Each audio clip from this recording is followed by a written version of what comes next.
Hello, നമുക്ക് fifth മോഡ്യൂളിൽ അടുത്തായിട്ട് പഠിക്കാനുള്ളത് durability of concrete in sea water. Sea വാട്ടറിൽ കോൺക്രീറ്റിൻ്റെ ഡ്യൂറബിലിറ്റി എങ്ങനെയാണെന്ന്, അതിൻ്റെ എന്തൊക്കെയാണ് സീ വാട്ടറിലെ കോൺക്രീറ്റിൻ്റെ ഡ്യൂറബിലിറ്റിനെ അഫക്റ്റ് ചെയ്യുന്ന ഫാക്ടേഴ്സ്, അതിൻ്റെ ഡിറ്റീരിയേഷൻ, എന്തൊക്കെ ടൈപ്സ് ഓഫ് ഡിറ്റീരിയേഷനാണ് കോൺക്രീറ്റിന് സംഭവിക്കുന്നത് സീ വാട്ടറിൽ അതിനെ ഇമേഴ്സ് ചെയ്ത് കഴിഞ്ഞാൽ, സീ വാട്ടറിൽ കൺസ്ട്രക്ഷൻ ചെയ്ത് കഴിഞ്ഞാൽ എന്നൊക്കെയാണ് നമ്മളിതിൽ നോക്കാൻ പോകുന്നത്. ഓക്കെ, അപ്പോൾ first durability of concrete in sea water നിങ്ങൾ നോക്കാം. There is an evidence of early deterioration when concrete is subjected to marine environment. The seawater generally contain 3.5% of salt by weight. The pH of the seawater varies from 7.5 to 8.5. Concrete exposed to seawater can be subjected to various chemical and physical action. അതായത് see വാട്ടറിൽ concrete construction ചെയ്ത് കഴിഞ്ഞാൽ, അല്ലെങ്കിൽ concrete expose ചെയ്ത് കഴിഞ്ഞാൽ അതിനകത്ത് deterioration സംഭവിക്കുന്നുണ്ട്. See വാട്ടറിനകത്ത് mainly അതിൻ്റെ 3.5% ബൈ വെയ്റ്റും സാൾട്ട് കണ്ടൻ്റ് ആയിരിക്കും, നമുക്കറിയാമല്ലോ അത്. അതിൻ്റെ pH വാല്യൂ എന്ന് പറയുന്നത് 7.5 to 8.5 ആണ്. ഓക്കെ, അടുത്തത് nature and causes of deterioration. Deterioration of concrete in seawater is often not characterized by the expansion found in concrete exposed to sulfate action. The presence and intensity of these various forms of attack depends on the location of concrete with respect to the sea level. അതായത് എത്രമാത്രം കോൺക്രീറ്റിനകത്ത് deterioration സംഭവിച്ചിട്ടുണ്ട്, അതിൻ്റെ intensity എത്രയാണ്, അതിൻ്റെ presence amount എത്രയാണ്, അതിൻ്റെ presence എവിടെയാണ് deterioration സംഭവിച്ചതെന്നൊക്കെ depend ചെയ്യുന്നത് എന്തിനാണ് ഡിപ്പെൻഡ് ചെയ്യുന്നത്? നമ്മൾ കോൺക്രീറ്റ് സീ വാട്ടറിൽ അല്ലെങ്കിൽ സീയിൽ എവിടെയാണ് കോൺക്രീറ്റിൻ്റെ ലൊക്കേഷൻ, അത് എത്ര ഡെപ്തിലാണുള്ളത്, അതിൻ്റെ ലൊക്കേഷൻ ഇൻ സീ വാട്ടർ എവിടെയാണെന്നുള്ളതാണ് അതിൻ്റെ എമൗണ്ട്, അതിൻ്റെ ഇൻറ്റൻസിറ്റി ഓഫ് ഡിറ്റീരിയേഷൻ എന്ന് പറയുന്നത് ഡിപ്പെൻഡ് ചെയ്യുന്ന മെയിൻ ഫാക്ടർ എന്ന് പറയുന്നത്. ഓക്കെ, ഇനി സീ വാട്ടറിനകത്ത് സീ വാട്ടറിൽ നമ്മൾ കോൺക്രീറ്റിങ് ചെയ്യുമ്പം അതിലുണ്ടാകുന്ന മേജർ ഡിറ്റീരിയേഷൻസ് എന്തൊക്കെയാണെന്ന് നോക്കാം. ഫസ്റ്റ് വൺ എന്ന് പറയുന്നത് സാൾട്ട് വെതറിങ്. സാൾട്ട് വെതറിങ് എന്ന് വെച്ചാൽ നമ്മൾ കോൺക്രീറ്റ് സീ വാട്ടറിൽ കൺസ്ട്രക്ട് ചെയ്ത് കഴിഞ്ഞാൽ വാട്ടർ വന്നിട്ട് കോൺക്രീറ്റിനെ എന്ത് ചെയ്യും, സീ വാട്ടർ വന്നിട്ട് കോൺക്രീറ്റിനെ റിപ്പീറ്റഡ്ലി വെറ്റ് ചെയ്യും. ഓക്കെ, അപ്പോൾ ഈ വാട്ടർ ഇങ്ങനെ വന്നിട്ട് കോൺക്രീറ്റിനെ ഇങ്ങനെ വെറ്റ് ചെയ്തുകൊണ്ടിരിക്കുന്ന സമയത്ത് അതിനുശേഷം എന്ത് ചെയ്യും, ആ water alternative wetting and drying നടക്കുന്ന സമയത്ത് എന്താ സംഭവിക്കുന്നത്, ഈ പ്യുവർ വാട്ടർ ഇതിൻ്റെ കോൺക്രീറ്റിനകത്ത് നിന്ന് ഇവാപ്പറേറ്റ് ചെയ്ത് പോകും. അങ്ങനെ കോൺക്രീറ്റിന് പ്യുവർ വാട്ടർ ഇവാപ്പറേറ്റ് ചെയ്ത് പോയാലും അതിനകത്ത് എന്തുണ്ടാവും, ഈ സാൾട്ടിൻ്റെ ക്രിസ്റ്റൽസ് ആയിട്ട് സാൾട്ട് അവിടെ ഡെപ്പോസിറ്റ് ചെയ്തിട്ടുണ്ടാവും. ഓക്കെ, അങ്ങനെ സോൾട്ട് ക്രിസ്റ്റൽസ് ആയിട്ട് ഡെപ്പോസിറ്റ് ചെയ്യുമ്പോൾ ചെയ്ത് കഴിഞ്ഞാൽ എന്താണ് സംഭവിക്കുന്നത്, അത് ആ സാൾട്ട് ഡെപ്പോസിഷൻ കോൺക്രീറ്റിൻ്റെ ഡിറ്റീരിയേഷന് ഒരു കാരണമാവും, കോസ് ആവും. ഓക്കെ, അപ്പോൾ അങ്ങനെ കോൺക്രീറ്റ് ഉണ്ടാകുന്ന ഓൾട്ടർനേറ്റീവ് വെറ്റിങ് ആൻഡ് ഡ്രൈയിങ് കൊണ്ട് ഉണ്ടാകുന്ന സാൾട്ട് ഡെപ്പോസിഷൻ കൊണ്ട് ഡിറ്റീരിയേഷൻ ഉണ്ടാകുന്നതാണ് നമ്മൾ പറയുന്നത് സാൾട്ട് വെതറിങ് എന്ന് പറയുന്നത്. ഓക്കെ, അതാണ് ഇവിടെ കൊടുത്തിട്ടുള്ളത്. When concrete is repeatedly wetted bye sea water with alternative drying, the poor water evaporates and leaves behind salt in the form of crystals. Okay, on subsequent wetting it deteriorates the concrete. Such progressive surface weathering is known as salt weathering. Occurs at high temperature ഉണ്ടാകുന്നത്. The most severe attack of sea water occur just above the level of high water. Salt weathering can extend to millimeters of hardened cement paste, and the embedded fine aggregate particles are removed, leaving a behind protruding coarse aggregate. Unless the aggregates are dense and has very low absorption, the aggregate itself are liable to damage. Okay, അതായത് കോൺക്രീറ്റിന് high temperature ഉണ്ടാകുമ്പോഴാണ് ഈ salt weathering എന്ന് പറയുന്ന deterioration process നടക്കുന്നത്. Salt weathering ഉണ്ടാകുന്നതിൻ്റെ reason എന്ന് പറയുന്നത് repeatedly wetting and alternative drying, അതുകൊണ്ട് salt crystals അവിടെ salt crystals അവിടെ ഡെപ്പോസിറ്റ് ചെയ്യും. ഇങ്ങനെ ഓൾട്ടർനേറ്റീവായിട്ട് സബ്സീക്വൻ്റ് ആയിട്ട് വെറ്റ് ചെയ്യുമ്പോൾ എന്ത് സംഭവിക്കും, കോൺക്രീറ്റിന് ഡിറ്റീരിയേഷൻ സംഭവിക്കും ഈ സാൾട്ട് ക്രിസ്റ്റൽസിനെ കൊണ്ട്. ഓക്കെ, അപ്പം ഇതിൻ്റെ മേജർ റീസൺ, ഇത് എപ്പോഴാണ് സംഭവിക്കുന്നത് വെച്ചാൽ ഹൈ ടെമ്പറേച്ചർ ഉണ്ടാകുന്ന സമയത്താണ്. ഇവാപ്പറേറ്റ് ചെയ്ത് പോകുമ്പോഴാണ് സാൾട്ട് ക്രിസ്റ്റൽസ് ഡെപ്പോസിറ്റ് ചെയ്യുന്നത്.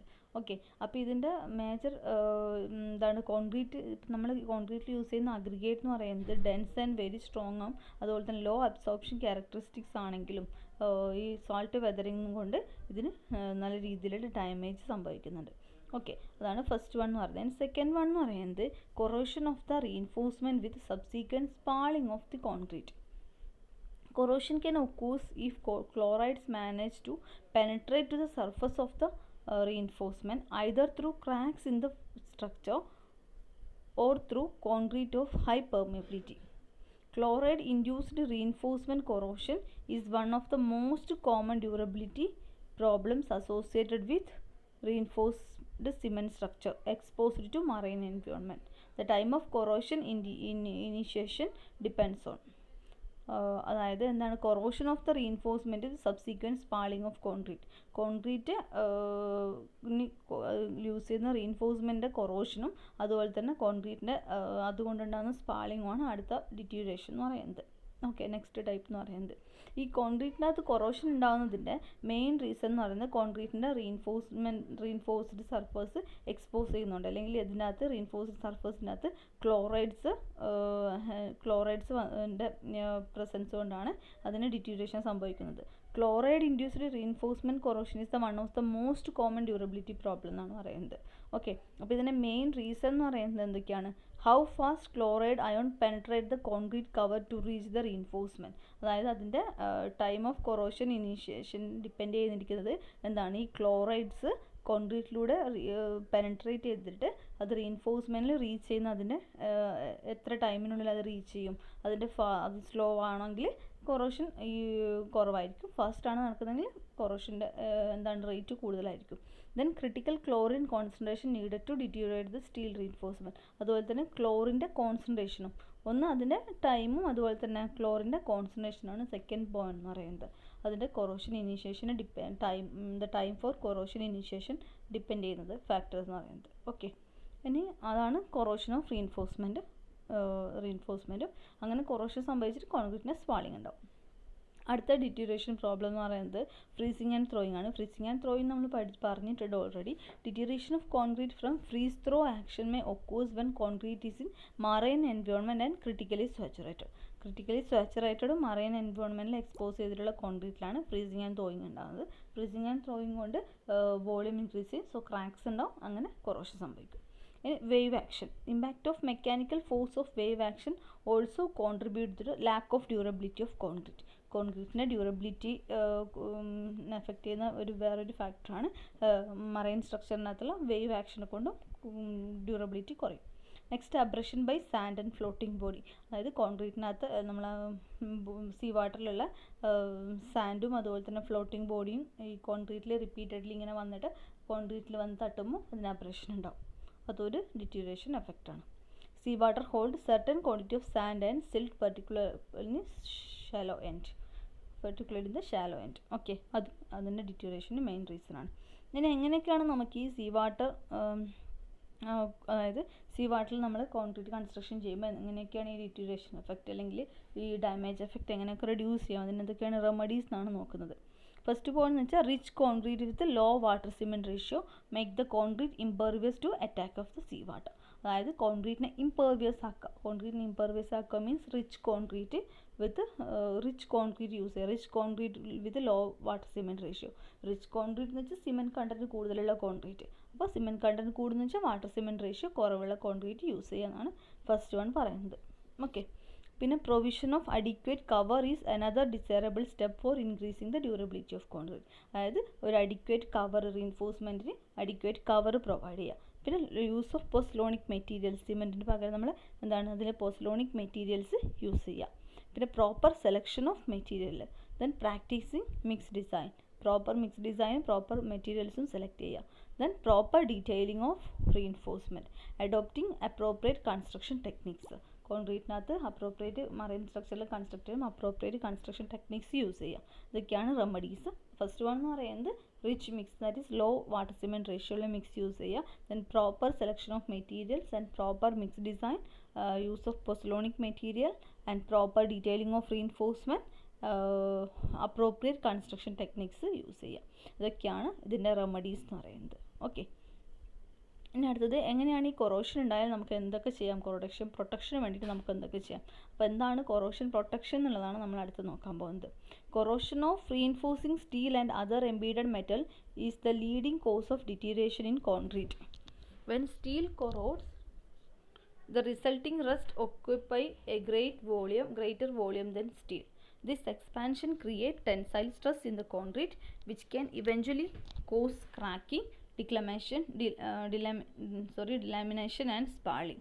അതായത് കോൺക്രീറ്റിനകത്ത് കൊറോഷൻ ഉദ്ദേശിക്കുന്നത് എന്താണ്, അതിനകത്തുള്ള നമ്മുടെ എന്താണ് സ്റ്റീല് കൊറോഡ് ചെയ്തിട്ട് അതിൻ്റെ മുകളിൽ റസ്റ്റ് വരിക എന്നുള്ളതല്ല ഉദ്ദേശിക്കുന്നത്. അപ്പോൾ ഈ റസ്റ്റ് വരിക എന്ന് വെച്ചാൽ അതിൻ്റെ വോളിയം ഇൻക്രീസ് ചെയ്യലാണ്, സ്റ്റീലിൻ്റെ വോളിയം ഇൻക്രീസ് ചെയ്യുക ചെയ്യുന്നത്. റസ്റ്റ് അങ്ങനെ കൊറോഡ് ചെയ്തിട്ട് റസ്റ്റ് വരുമ്പോൾ, അപ്പോൾ വോളിയം ഇൻക്രീസ് ചെയ്യുമ്പോൾ എന്താണ് അതിനകത്ത് സ്ട്രെസ് ഉണ്ടാവും, ടെൻസൈൽ സ്ട്രെസ് ഉണ്ടാവും. അപ്പോൾ ടെൻസൈൽ സ്ട്രെസ് എന്ന് വെച്ചാൽ ക്രാക്സ് ഉണ്ടാവും. അങ്ങനെ ക്രാക്സ് വരുമ്പോൾ കോൺക്രീറ്റിനകത്ത് എന്താണ് കോൺക്രീറ്റിന് ക്രാക്ക് വരുമ്പോഴാണ് കോൺക്രീറ്റിന് ക്രാക്ക് വരും, അതിന് സ്പാളിങ് ഉണ്ടാവും.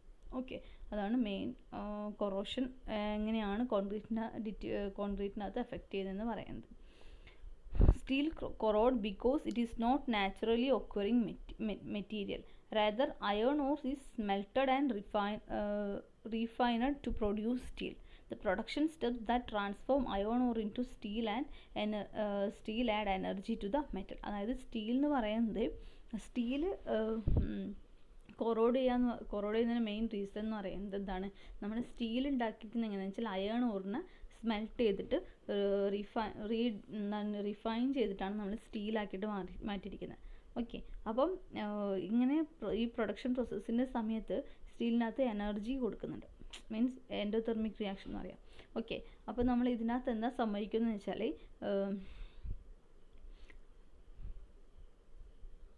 അപ്പോൾ ഈ നോർമൽ ടെമ്പറേച്ചറിൽ അല്ലെങ്കിൽ എന്താണ് ആബ്നോർമൽ അൺസ്റ്റേബിൾ കണ്ടീഷൻ്റെ അകത്ത് എന്താ സംഭവിക്കുകയെന്ന് വെച്ചാൽ നമ്മൾ ഈ സ്റ്റീലിൻ്റെ അകത്ത് എന്ത് ചെയ്യും, അത് എനർജി റിലീസ് ചെയ്തിട്ട് അത് സ്റ്റീൽ അതിൻ്റെ നാച്ചുറൽ സ്റ്റേറ്റ് ആയിട്ടുള്ള അയോൺ ഓക്സൈഡ് അല്ലെങ്കിൽ അയോൺ ഓറ എന്ന് പറയുന്ന നാച്ചുറൽ സ്റ്റേറ്റിലേക്ക് മാറും, അല്ലെങ്കിൽ റെസ്റ്റായിട്ട് മാറും.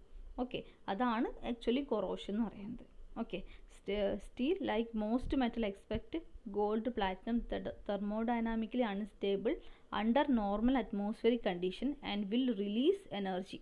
അത് നോർമൽ അറ്റ്മോസ്ഫിയർ കണ്ടീഷനകത്ത് ഈ സ്റ്റീൽ എന്ന് പറയുന്ന സംഭവം എന്താണ് അൺസ്റ്റേബിൾ ആണ്.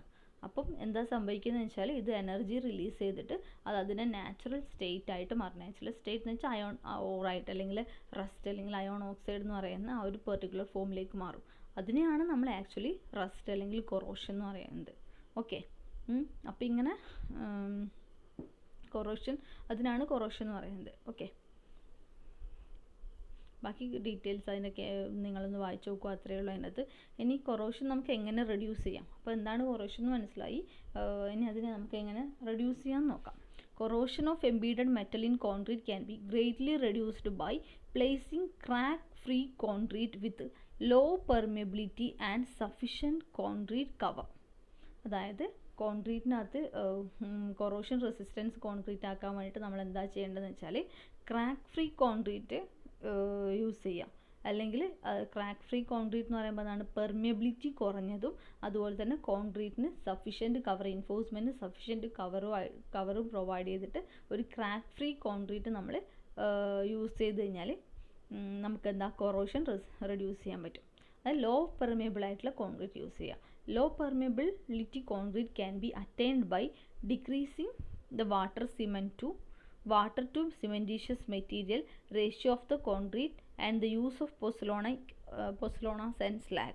അതായത് ഈ ലോ പെർമിയബിലിറ്റി കോൺക്രീറ്റ് യൂസ് ചെയ്യാൻ ഉദ്ദേശിക്കുന്നത് വെച്ചാൽ അതിൻ്റെ വാട്ടർ സിമെൻറ്റ് റേഷ്യോ നമ്മൾ എന്ത് ചെയ്യുക, വാട്ടർ സിമെൻറ്റ് റേഷ്യോ കുറയ്ക്കുക.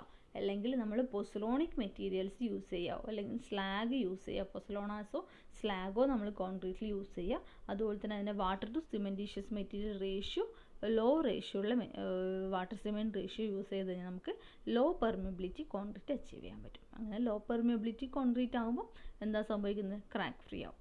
Okay, pozzolans and slag also increase the concrete resistivity, thus reducing the corrosion rate even after it initiate. അതായത് കൊറോഷൻ ഉണ്ടായിക്കഴിഞ്ഞാലും നമ്മളതിനകത്ത് പൊസലോണിക് അല്ലെങ്കിൽ സ്ലാഗ് മെറ്റീരിയൽസ് യൂസ് ചെയ്തിട്ടുണ്ടെങ്കിൽ അതിൻ്റെ rate of corrosion resistivity increase ചെയ്തിട്ട് അതിൻ്റെ റേറ്റ് ഓഫ് കൊറോഷൻ റെഡ്യൂസ് ചെയ്യും.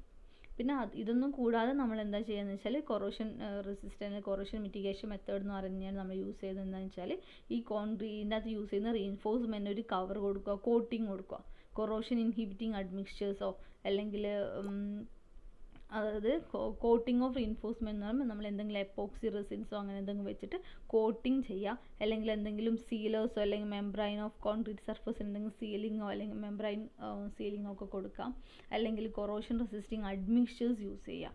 അതൊക്കെയാണ് mainly നമ്മൾ ഈ കൊറോഷൻ റെസിസ്റ്റ് ചെയ്യാൻ വേണ്ടി യൂസ് ചെയ്യുന്ന മെത്തേഡ്സ് എന്ന് പറയുന്നത്. ഫസ്റ്റ് വൺ എന്താണ്, ലോ പെർമിയബിലിറ്റി ആയിട്ടുള്ള കോൺക്രീറ്റ് യൂസ് ചെയ്യുക. അതിന് വേണ്ടിയിട്ട് വാട്ടർ സിമെൻറ്റ് റേഷ്യോ റെഡ്യൂസ് ചെയ്യുക. ഓക്കെ, പിന്നെ എന്തെങ്കിലും സീലേഴ്സ് അല്ലെങ്കിൽ മെമ്പേഴ്സ് യൂസ് ചെയ്യുക. പിന്നെ റീഇൻഫോഴ്സ്മെൻറ്റിന് കോട്ടിങ് കൊടുക്കുക, എപ്പോക്സി റെസിൻസ് ഒക്കെ വെച്ചിട്ട് നമ്മൾ അതിൽ യൂസ് ചെയ്യുന്ന റീഇൻഫോഴ്സ്മെൻറ്റിന് കോട്ടിങ്സ് കൊടുക്കുക. ഇതൊക്കെയാണ് കൊറോഷൻ റെസിസ്റ്റിംഗ് മെത്തേഡ്സ് എന്ന് പറയുന്നത്. ഇനി നമുക്ക് നമ്മളെ കോഡിനകത്ത് എന്തൊക്കെയാണ് ഇതിൻ്റെ ഓരോ എക്സ്പോഷർ കണ്ടീഷൻ അനുസരിച്ചിട്ട് എത്രയാണ് ഇതിൻ്റെ ലിമിറ്റ് എന്നൊക്കെ പറഞ്ഞിട്ടുണ്ട്. അതെന്താണെന്ന് നോക്കാം. Limit as per BIS code നിങ്ങൾ അറിഞ്ഞിരിക്കേണ്ട കാര്യമാണിത്. BIS കോഡിനകത്തുള്ള limit as per IS 456/2000 the general environment to which the concrete will be exposed during its working life is classified into 5 level of severity, that is mild, moderate, severe, very severe and extreme. അതായത് concrete അതിൻ്റെ exposure കണ്ടീഷനിൽ എത്രമാത്രം working കണ്ടീഷനിൽ എത്രമാത്രം expose ചെയ്തിട്ടുണ്ടെന്നനുസരിച്ചിട്ട് കോൺക്രീറ്റിന് exposure condition നമ്മൾ 5 എണ്ണമായിട്ട് ക്ലാസിഫൈ ചെയ്തിട്ടുണ്ട്. First one mild, second moderate, third severe, very severe and extreme. Mild എന്ന് വെച്ചാൽ എന്താണ്, concrete surface protected against weather or aggressive condition.